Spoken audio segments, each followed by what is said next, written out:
कभी सोचा है ये सब, ये दुनिया, ये ब्रह्मांड शुरू कैसे हुआ? मतलब बिल्कुल शुरुआत से भी पहले क्या था?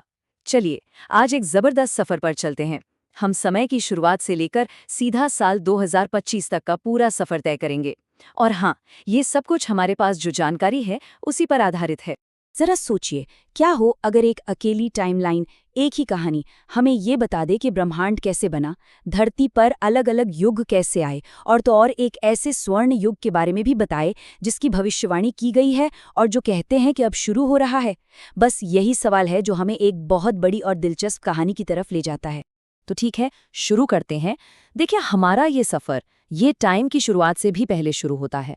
हम उन घटनाओं पर नज़र डालेंगे जो हमारी पृथ्वी के बनने से भी बहुत बहुत पहले हुई।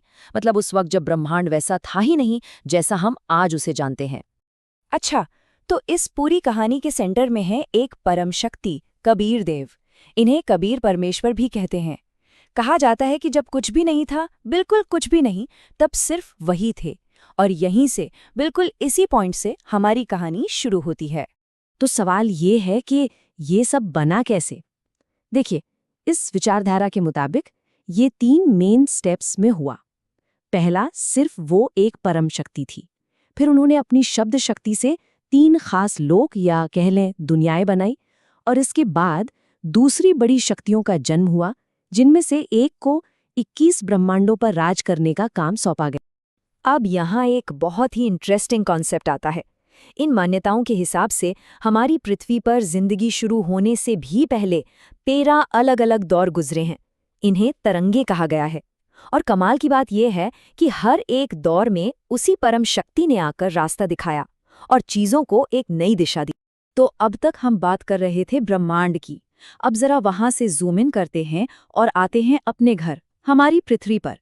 यहाँ की कहानी को 4 बड़े युगों में बांटा गया है। और ये वो नाम हैं जो हम सबने कभी ना कभी कहीं ना कहीं सुने ही हैं। ऐसा बताया जाता है कि हर युग में वही एक परम शक्ति धरती पर आई, लेकिन हर बार एक नए नाम के साथ, एक नए रूप में।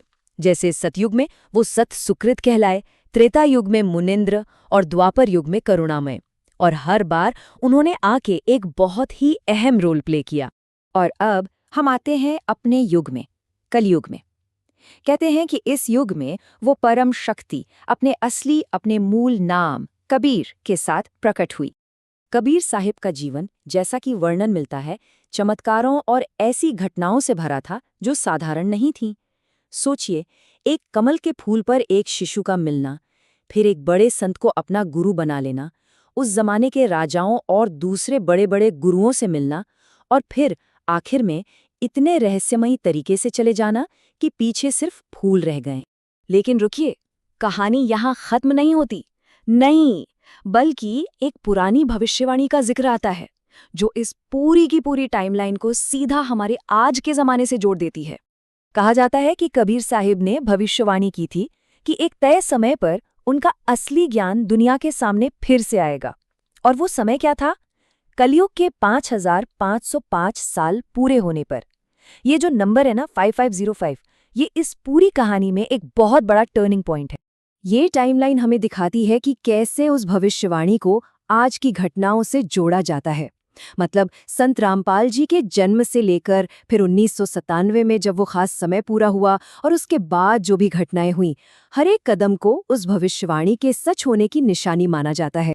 और अब हम इस टाइमलाइन के बिल्कुल लेटेस्ट, सबसे ताज़ा पड़ाव पर आ गए हैं, साल 2025, जिसे बहुत ही ज़रूरी मोड़ माना जाता है।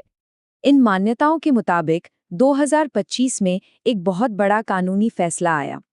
पंजाब और हरियाणा हाईकोर्ट ने सबूतों पर गंभीर सवाल उठाए और संत रामपाल जी की सजा को सस्पेंड कर दिया।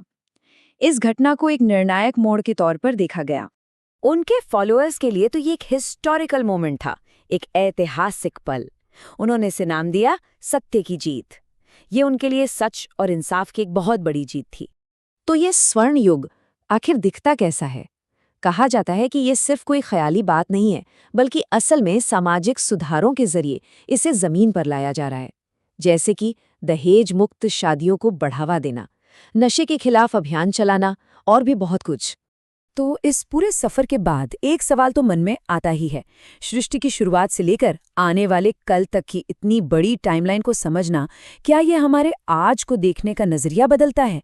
ये एक ऐसा सवाल है जिस पर हम सब जरूर सोच सकते हैं।